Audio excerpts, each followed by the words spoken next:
asked, "Are you safe?" And then she asked, "Well, what about your social security? Am I still going to be your payee?"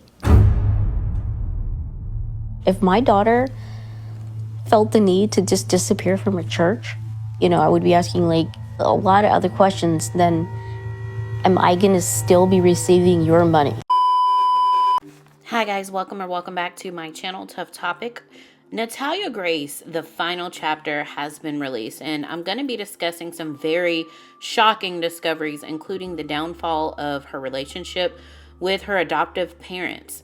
Over the year of 2024, I noticed that the man's family went radio silent. I mean, through the year of 2023, when Natalia's documentary first launched, they were on all forms of social media. But then we hear nothing. There was definitely more to the story, and there are several people speaking out against them. A former acquaintance of the man's family, who were also religious with the Pentecostal denomination, they say that when they met Antoine Mans, he was very unapproachable. She also made claims that Antoine was very controlling and wanted to be the head honcho, which is why he started pastoring in his own home.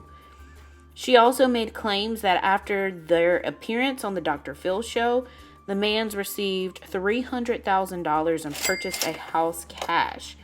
Now keep in mind, none of the Mans, Cynthia nor Antoine, have jobs. They would live off their foster kids' social security checks, which is exactly why many claimed in season 2 that it was so odd that Natalia had no access to her money, even though her checks and her food stamps belong to her.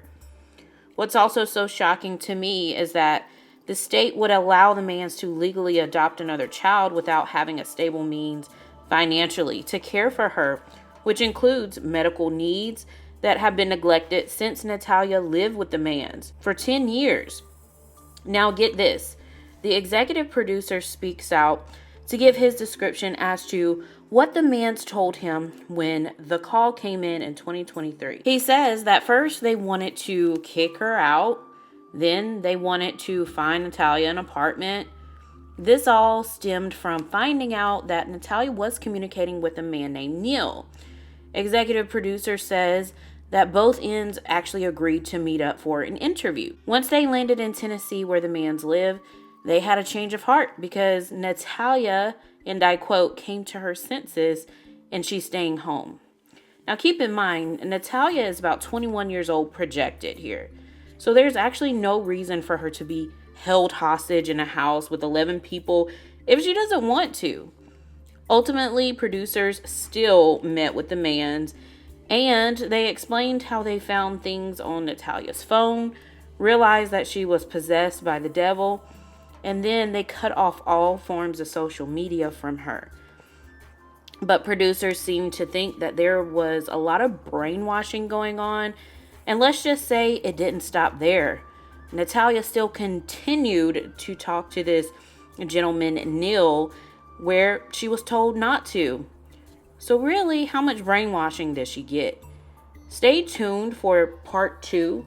And I want to know your thoughts of what you think so far of this story. Don't forget to hit like and subscribe so you won't miss out. Bye for now.